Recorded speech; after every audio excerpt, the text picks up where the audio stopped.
कल भारत की संसदीय यात्रा का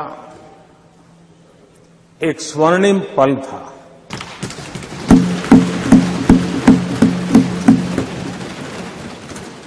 और इस स्वर्णिम पल के हकदार इस सदन के सभी सदस्य हैं।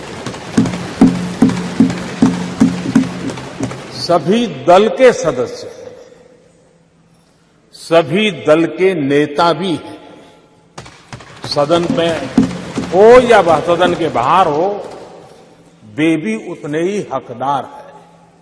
और इसलिए मैं आज आपके माध्यम से